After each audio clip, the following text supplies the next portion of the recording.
الحمد للہ وکفا وسلام علی عبادہ الذین اصطفیٰ اما بعد اعوذ باللہ من الشیطان الرجیم بسم اللہ الرحمن الرحیم الم تر کیف فعل ربک باصحاب الفیل الم یجعل کیدہم فی تضلیل وارسل علیہم طیرا ابابیل ترمیہم بحجارۃ من سجیل فجعلہم کعصف مأکول صدق اللہ العظیم۔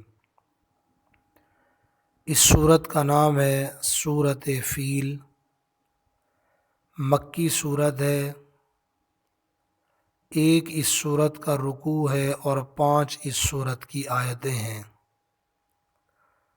قرآن مجید جس ترتیب سے لکھا ہوا ہے اس ترتیب سے یہ سورت 105 نمبر پر ہے، اور جس ترتیب سے قرآن پاک نازل ہوا اس ترتیب سے یہ سورت 19ویں نمبر پر ہے، یعنی 18 صورتیں اس سے پہلے نازل ہو چکی تھی، اس کے بعد پھر یہ سورت نازل ہوئی۔ فیل عربی میں ہاتھی کو کہا جاتا ہے۔ اس سورت کا پہلے آسان سا ترجمہ سماعت فرمائیں۔ اللہ رب العزت نے فرمایا الم تر کیف فعل ربک باصحاب الفیل، کیا آپ کو معلوم نہیں کہ آپ کے رب نے ہاتھی والوں کے ساتھ کیا کیا؟ الم یجعل کیدہم فی تضلیل، کیا ان کی تدبیر کو ملیاں میٹ نہیں کر دیا؟ وارسل علیہم طیرا ابابیل، اور ان پر بھیجے پرندے غول کے غول، جھنڈ کے جھنڈ، ٹکڑیاں ٹکڑیاں۔ ترمیہم بحجارۃ من سجیل، جو ان پر پتھریاں کنکر کی پھینکتے تھے۔ فجعلہم کعصف مأکول، جس نے ان کو کھائے ہوئے بھوسے کی طرح کر دیا۔ یہ تو مختصر سا آسان اس صورت کا ترجمہ ہے۔ اس صورت کی پہلی آیت میں الم تر کیف فعل ربک باصحاب الفیل، فیل لفظ آیا ہے۔ شروع میں عرض کیا فیل عربی میں ہاتھی کو کہا جاتا ہے۔ اس صورت میں ایک خاص واقعہ ہے، اس کی طرف اشارہ ہے کہ فیل ہاتھی والے ان کا کیا واقعہ ہے۔ یہ بہت بڑا تفصیلی واقعہ کتابوں میں ملتا ہے۔ آپ صلی اللہ علیہ وسلم کی ولادت باسعادت سے تقریباً مشہور قول کے مطابق یہ واقعہ 50 دن یا 55 دن پہلے پیش آیا۔ اس کی میں مختصر سی تفصیل عرض کر دوں، پھر بعد میں اس صورت کا سمجھنا بالکل آسان ہو جاتا ہے۔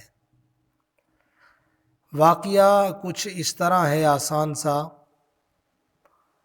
کہ یمن ایک علاقہ تھا، وہاں پر ایک گورنر مقرر تھا، اس کا نام تھا ابرہہ۔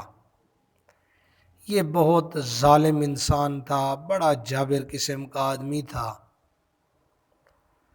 اس نے یمن کے اندر ایک شاندار کنیسہ گرجا بنوایا، اور ایسے طور پہ اس کی عمارت بنائی کہ ایسے لگتا تھا بظاہر اس کی مثال شاید کوئی نہیں ہے۔ اور اس کنیسے، اس گرجے بنانے کا مقصد ابرہہ کا یہ تھا کہ یمن کے اندر جو عرب لوگ رہتے ہیں وہ حج کرنے کے لیے مکہ مکرمہ جاتے تھے، بیت اللہ کا جا کے طواف کرتے تھے۔ تو اس کا مقصد یہ تھا کہ یہ جو میں نے کنیسہ گرجا یہ جو بنایا ہے، اس کی عظمت کو دیکھ کر عرب کے لوگ بجائے اس کے کہ بیت اللہ جائیں، اس کنیسے گرجے میں جانے لگے۔ اس خیال سے اس نے تو بڑا اس پر کام کرایا، بڑی عالی شان اونچا، بڑا بہت اونچا تعمیر کرایا، اور اس کی اونچائی میں کے بارے میں تو یہ مشہور ہے کہ نیچے اگر آدمی کھڑا ہو کر اوپر کی طرف نظر ڈالتا تو اوپر اس کا انتہا نظر نہیں آتی تھی۔ اور پھر اس کے اندر سونا لگوایا، چاندی لگوایا، جواہرات اس پر لگائے، بہت خرچہ کیا اس نے۔ اور پھر اپنی اس نے حکومت میں مملکت جو تھی اس کی، جہاں پر جو اس کے ماتحت لوگ تھے، اس نے وہاں اعلان کروایا کہ اب یمن کے جتنے لوگ بھی ہیں، آپ لوگ کعبے کی طرف نہیں جاؤ گے، اس کنیسے اس گرجے میں آ کر تم لوگوں نے عبادت کرنی ہے۔ اعلان اس نے کرا دیا۔ اب ظاہر ہے وہ گورنر تھا، علاقے کا بڑا تھا۔ عرب کے لوگوں میں اگرچہ بتوں کی پوجا تو وہ کرتے تھے اور بت پرستی ان میں غالب بھی تھی کافی، لیکن حضرت ابراہیم علیہ السلام کی جو ملت تھی، ملت ابراہیمی جس کو کہا جاتا ہے، اس کی خانہ کعبہ کی عظمت محبت ان کے دلوں میں بہت زیادہ تھی، کیونکہ دعوت و عرب کا یہی تھا، ملت ابراہیمی پہ عمل کرنے والے ہیں۔ ان کے کچھ قبیلے تھے، ایک کا نام عدنان تھا، اور بھی قبیلے تھے۔ تو ان کو جب پتہ چلا کہ اس طرح ابراہ نے اعلان کر دیا ہے تو ان کو بڑا غصہ آیا کہ یہ کیا بات ہوئی کہ ہم بیت اللہ کی طرف نہ جائیں اور اس گرجے میں، اس کنیسے میں آ کر ہم عبادت کریں۔ تو ان میں سے نا، وہ جو قبیلے تھے ان میں سے کسی آدمی نے رات کے وقت جا کر کنیسے میں گیا، وہاں پہ داخل ہو کر اس نے وہاں گندگی کر دی، یعنی قضائے حاجت، پیشاب پخانہ وغیرہ کر دیا، اس کو گندا کر دیا۔ اور بعض علماء نے یہ بھی لکھا ہے کہ وہاں سے ایک مسافر قبیلہ گزر رہا تھا، یا وہاں پہ انہوں نے پڑاؤ ڈالا ہوا تھا، تو انہوں نے وہاں پہ آگ جلائی۔ وہ آگ کسی طریقے سے کوئی چنگاری اڑی، اس کنیسے میں جا کر گری، وہاں سے آگ اس کو لگ گئی، اور بہت سارا نقصان اس کنیسے گرجے کا ہو گیا۔ ابراہ کو جب پتہ چلا کہ اس طرح ہوا ہے اور یہ کام بھی کسی قریشی نے کیا ہے، تو ابراہ نے اس وقت قسم اٹھائی، کہنے لگا میں ان کے کعبے کی نعوذ باللہ ثم نعوذ باللہ اینٹ سے اینٹ بجا کے رکھ دوں گا۔ اب ابراہ نے اس کی تیاری شروع کر دی کہ اب ظاہر ہے میں نے یہ کام کرنا ہے، انہوں نے کنیسہ خراب کیا ہے تو اب میں یہ کام کروں گا۔ تو پھر اس نے ایک ہاتھی تھے چند، بعض نے اس کی تعداد 8 لکھی ہے، 8 ہاتھی تھے، اور ایک بڑا ہاتھی تھا، اس کا نام تھا محمود، ہاتھی کا نام محمود تھا۔ اب یہ ہاتھی جو محمود نامی ہاتھی تھا، یہ ذرا دوسروں سے بڑا تھا، اس پر ابراہ خود سوار ہوا اور باقی جو ہاتھی تھے ان کو لے کر یہ چل پڑے بیت اللہ کی طرف، اور اس یعنی برے ارادے سے چلے کہ ہم نعوذ باللہ بیت اللہ کو گرائیں گے۔ اب جب یہ وہاں سے چلے تو ان کا مقصد یہ تھا کہ بیت اللہ کو ہم نے اس طرح گرانا ہے کہ ہاتھیوں سے یہ مدد لی جائے گی۔ تجویز ان کی یہ تھی کہ بیت اللہ کے ستون جو ہیں ان میں لوہے کے مضبوط اور لمبی لمبی زنجیریں باندھ کر ان زنجیروں کو پھر ہاتھیوں کے گلے میں ڈال دیں گے، اور پھر ہاتھیوں کو چلائیں گے، ان کے چلنے سے جیسے ہی زور پڑے گا تو بیت اللہ نعوذ باللہ زمین پر آ گرے گا۔ اب اس نے یہ برا ارادہ کر لیا، عرب کے اندر اس کی بات پھیل گئی کہ اس طرح وہ ایک برا ارادہ لے کر چل پڑا ہے، آ رہا ہے۔ یمن کے عربیوں میں جو عرب لوگ تھے، ایک شخص تھا، اس کا نام کتابوں میں لکھا ہے ذو نفر۔ اس نے عربوں کی، جو اس کے عرب قبیلے تھے، ان کی قیادت کی، اور عرب لوگ اس کے گرد جمع بھی ہوئے کہ ہاں مقابلہ کرنا ہے۔ انہوں نے مقابلہ کیا، مقابلے کے لیے تیار ہو گئے، مقابلہ ہوا، اور ابرہہ کے خلاف انہوں نے جنگ لڑی، لیکن اللہ تعالیٰ کو تو یہ منظور تھا کہ ابرہہ کی شکست رسوائی دنیا کے سامنے آنی ہے، اس لیے عرب اس کے مقابلے میں کامیاب نہ ہوئے۔ ابرہہ نے ان کو شکست دے دی اور اس نے ان کے جو قبیلے کا بڑا جس نے کمانڈ سنبھالی ہوئی تھی ذو نفر، اس کو قید کر لیا، پھر آگے روانہ ہوا۔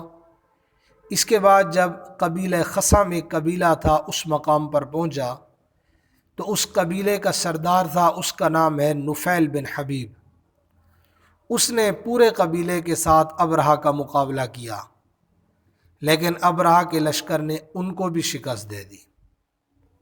نفیل بن حبیب کو پھر انہوں نے قید کر لیا، پھر ارادہ کیا کہ اس بندے کو قتل کر دیں، لیکن اس وجہ سے اس کو چھوڑ دیا کہ ہم اس سے راستے کا پتہ کریں گے کہ کیسے جانا ہے۔ اس کے بعد جب یہ لشکر طائف کے قریب پہنچا، ابرہہ کا لشکر، تو جو طائف کے رہنے والے تھے ان کو اس کی پچھلی جنگوں کے واقعات کا پتہ چل چکا تھا کہ اس طرح آ رہا ہے اور اتنے علاقے اس نے وہاں پہ یہ غالب آ گیا ہے۔ تو انہوں نے دیکھا کہ ظاہر ہے اب ہم اس کا مقابلہ تو نہیں کر سکتے، اگر ہم اس کا مقابلہ کریں تو ہمارا ایک بت خانہ ہے طائف میں بنایا ہوا، یہ پھر اس کو نہ ختم کر دے۔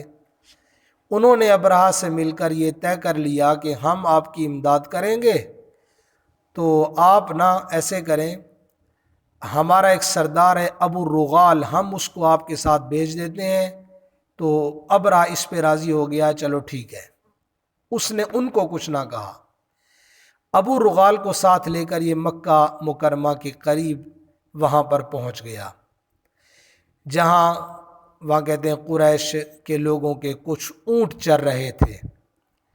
ابرہہ کے لشکر نے سب سے پہلے تو ان پر حملہ کر کے اونٹ ان کے پکڑ لیے، اپنی قید میں لے آیا، اپنے قبضے میں لے لیے۔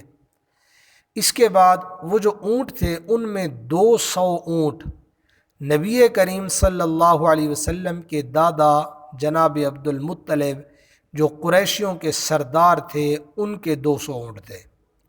ابرہہ نے یہاں پہنچ کر اپنا ایک قاصد بھیجا مکہ مکرمہ کی طرف کہ وہ قریشیوں کے سردار کو اطلاع دے دے کہ ہم تم سے جنگ کرنے کے لیے نہیں آئے، ہمارا ارادہ صرف اور صرف نعوذ باللہ بیت اللہ کو گرانا ہے، اگر تم نے اس میں رکاوٹ نہ ڈالی تو کوئی نقصان نہیں ہوگا۔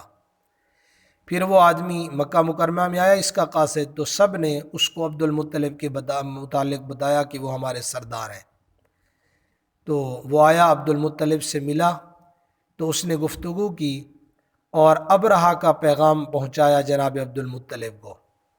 جناب عبد المطلب نے یہ جواب دیا کہ ہم بھی ابرہہ سے جنگ کا کوئی ارادہ نہیں رکھتے، نہ ہمارے پاس اتنی طاقت ہے کہ ہم اس کا مقابلہ کر سکیں، لیکن میں یہ تمہیں بتا دیتا ہوں یہ اللہ کا گھر ہے اور اس کے خلیل حضرت ابراہیم علیہ السلام کا بنایا ہوا ہے، وہ خود اس کی حفاظت کا ذمہ دار ہے۔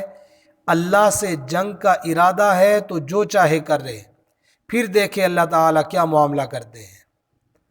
وہ جو قاصد تھا اس نے عبد المطلب سے یہ بھی کہا کہ پھر آپ میرے ساتھ چلیں، میں آپ کو ابرہہ سے ملا دیتا ہوں۔ ابرہہ نے جب عبد المطلب کو دیکھا، عبد المطلب بڑے وجیح و صورت، بڑے خوبصورت انسان تھے، تو اس نے باروب شخصیت تھی۔ ابرہہ نے جب دیکھا عبد المطلب کو تو اپنے تخت سے نیچے اتر کے بیٹھ گیا اور عبد المطلب کو اپنے برابر بٹھایا اور پھر اپنے ترجمان سے کہا عبد المطلب سے پوچھو کہ یہ کیا مقصد ہے ان کا، کیسے آئے ہیں۔ جناب عبد المطلب نے جواب دیا میری ضرورت تو بس اتنی ہے کہ میرے اونٹ جو آپ کے لشکر نے پکڑ لیے ہیں وہ چھوڑ دیں۔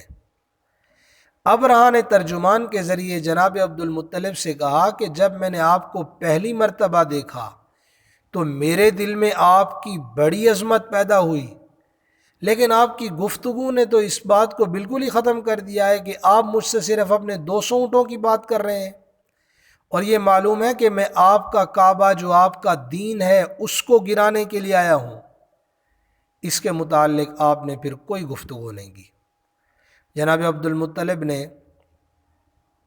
جواب دیا کہ اونٹوں کا مالک تو میں ہوں، مجھے ان کی فکر ہے اور بیت اللہ کا مالک میں نہیں بلکہ اس کا مالک ایک ایسی بڑی ہستی ہے، وہ اپنے گھر کی خود حفاظت کرنا جانتا ہے۔ ابرہہ نے کہا تمہارا خدا اس کو میرے ہاتھ سے نہیں بچا سکے گا، تکبر کا جملہ بولا۔ جناب عبد المطلب نے فرمایا پھر تمہیں اختیار ہے، جو چاہو کرو۔ اور کہتے ہیں عبد المطلب کے ساتھ اور بھی قریش کے چند سردار گئے تھے، بعض نے یہ بھی لکھا ہے، اور انہوں نے ابرہہ کے سامنے یہ بات رکھی کہ اگر تم بیت اللہ پہ حملہ اس کو نہ گراؤ اور یہاں سے واپس چلے جاؤ تو ہم تمہیں جو ہماری پیداوار ہوتی ہے اس کا تیسرا حصہ بطور ٹیکس کے تمہیں ہم ادا کرتے رہا کریں گے۔ لیکن ابرہہ نے اس بات کو بھی نہ مانا، انکار کر دیا کہ نہیں۔ جناب عبد المطلب کے جو اونٹ تھے ابرہہ نے وہ واپس کر دیے۔ وہ اپنے اونٹوں کو لے کر واپس آئے اور بیت اللہ کے دروازے کو پکڑ کر دعا میں مشغول ہو گئے۔ قریش کی ایک بڑی جماعت بھی آپ کے ساتھ تھی، سب نے اللہ تعالیٰ سے دعائیں کی کہ ابرہہ کے بڑے لشکر کا مقابلہ ہمارے بس میں نہیں، اے اللہ آپ ہی اپنے گھر کی حفاظت کا انتظام فرما دیں۔ کہتے ہیں انہوں نے بڑی رو کر یہ دعائیں کی۔ دعائیں کرنے کے بعد جناب عبد المطلب مکہ مکرمہ کے دوسرے لوگوں کو ساتھ لے کر، مختلف پہاڑ تھے وہاں پر، پہاڑوں میں پھیل گئے۔ ان لوگوں کو یقین تھا، جناب عبد المطلب اور دوسرے حضرات کو یقین تھا کہ اس کے لشکر پر اللہ کا عذاب آئے گا۔ اسی یقین کی وجہ سے انہوں نے ابرہہ سے خود اپنے اونٹوں کا مطالبہ کیا۔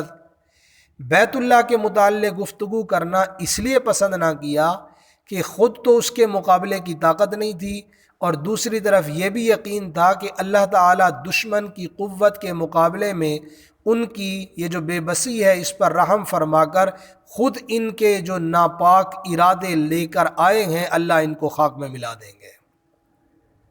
وقت گزرا، صبح ہوئی تو ابرہہ نے بیت اللہ پر چڑھائی کی تیاری شروع کر دی، اور اپنا جو ہاتھی اس کے ساتھ جو محمود تھا اس کو آگے چلنے کے لیے تیار کیا۔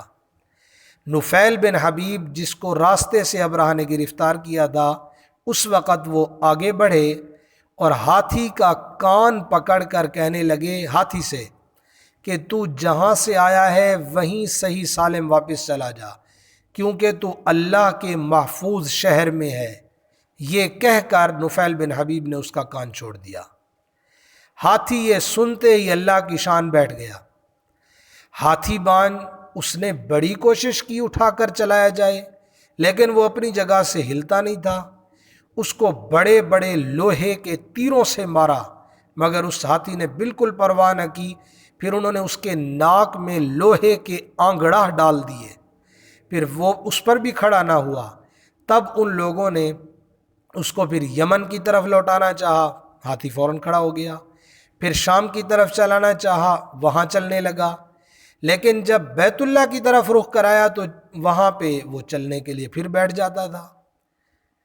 اللہ کی قدرت خداوندی کا یہ کرشمہ تو یہاں پہ ظاہر ہوا۔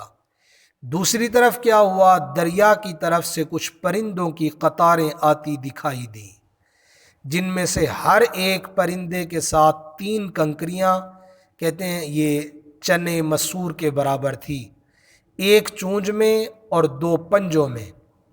بعض نے لکھا ہے کہ یہ پرندے عجیب طرح کے تھے جو اس سے پہلے کبھی کسی نے نہیں دیکھے تھے۔ جسم ان کا اتنا تھا کہ جسم میں کبوتر سے چھوٹے تھے، ان کے پنجے سرخ تھے، ہر پنجے میں ایک ایک کنکر اور ایک ایک چونج میں۔ اس طرح پھر یہ آتے دکھائی دیے اور فوراً ہی ابرہہ کے لشکر پر چھا گیا کر۔ یہ کنکر جو ہر ایک کے ساتھ تھی ابرہہ کے لشکر پر انہوں نے آ کر گرائی۔ ایک ایک کنکر نے وہ کام کیا جو بندوق کی گولی نہیں کر سکتی، جس پر پڑتی تھی اس کے بدن کو کہتے ہیں چھیدتی ہوئی زمین میں گھس جاتی تھی۔ یہ عذاب دیکھ کر ہاتھی سارے بھاگ کھڑے ہوئے، صرف ایک ہاتھی رہ گیا تھا جو ایک کنکری سے ہلاک ہوا تھا، اور لشکر کے تمام آدمی اس موقع پہ ہلاک نہیں ہوئے تھے، بلکہ مختلف طرفوں کے اندر ادھر ادھر پھیل گئے، بھاگ گئے۔ ان سب کا یہ حال ہوا کہ کوئی راستے میں گر کر مر گئے۔ ابرہہ کو چونکہ سخت سزا ملنی تھی، اس لیے وہ فوراً ہلاک نہیں ہوا، بلکہ اس کے جسم میں کہتے ہیں ایسا زہر سرایت کر گیا کہ اس کا ایک ایک جوڑ گل سڑ کر گرنے لگا۔ اسی حال میں اس کو یمن واپس لایا گیا، وہاں صنعاء، وہاں دارالحکومت تھا، دارالخلافہ، وہاں پہنچا، اس کا سارا بدن کہتے ہیں ٹکڑے ٹکڑے ہو کر بہہ گیا تھا اور وہیں وہ مر گیا۔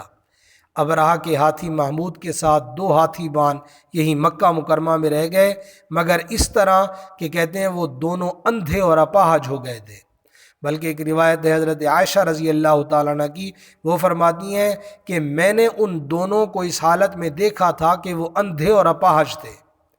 حضرت عائشہ رضی اللہ تعالیٰ عنہ کی بہن حضرت اسماء رضی اللہ تعالیٰ عنہ وہ بھی فرماتی ہیں میں نے ان دونوں اندھوں اپاہجوں کو مکے میں بھیک مانگتے ہوئے دیکھا تھا۔ تو بہرحال یہ واقعہ نبی کریم صلی اللہ علیہ وسلم کی ولادت باسعادت سے 50 دن پہلے پیش آیا۔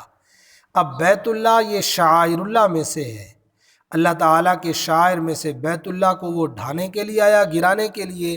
اللہ رب العزت نے ان کے اس مذموم ارادے کو ملیا میٹ کر دیا، اور اللہ تعالیٰ کی طرف سے اس ابرہہ کے لشکر پر اس پر اللہ کا عذاب بھی آیا۔ تو اس صورت میں اسی کی طرف اشارہ ہے، اسی کا تذکرہ ہے۔ اب سمجھے اس کو، فرمایا الم تر کیف فعل ربک باصحاب الفیل، کہ آپ نے نہیں دیکھا کہ آپ کے رب نے فیل والے ہاتھی والوں کے ساتھ کیسا معاملہ کیا؟ ہاتھی والوں کے ساتھ تیرے رب نے کیا معاملہ کیا وہ آپ کو معلوم ہے۔ الم یجعل کیدہم فی تضلیل، کیا ان کی تدبیر کو ملیا میٹ نہیں کر دیا؟ ان کی تدبیر کیا تھی کہ وہ تو بیت اللہ کو گرانے کے لیے آئے تھے، اس ناپاک اور برے ارادے سے چلے تھے کہ جا کر ہم بیت اللہ کو گرائیں گے، کہ انہوں نے ہمارا کنیسہ گرجا خراب کر دیا، اس کا بدلہ لیں گے۔ وارسل علیہم طیرا ابابیل ترمیہم بحجارۃ من سجیل، فرمایا ان پر پرندے اللہ تعالیٰ نے بھیج دیے غول کے غول، جو ان پر آ کر کنکریاں پھینکتے تھے۔ فجعلہم کعصف مأکول، ایسے ان کو کر ڈالا جیسے کھایا ہوا بھس ہوتا ہے، اس طرح گویا ان کو ختم کر دیا گیا۔ اللہ رب العزت کا اس ابرہہ کے لشکر پر ان پر اس طریقے سے عذاب آیا۔ تو یہ مختصر سورہ فیل کا تذکرہ کیا۔ اللہ تعالیٰ اعمال صالحہ کی توفیق عطا فرمائے، اللہ تعالیٰ قرآن مجید سمجھنے کی، اس پر عمل کرنے کی توفیق عطا فرمائے۔ وآخر دعوانا ان الحمد للہ رب العالمین۔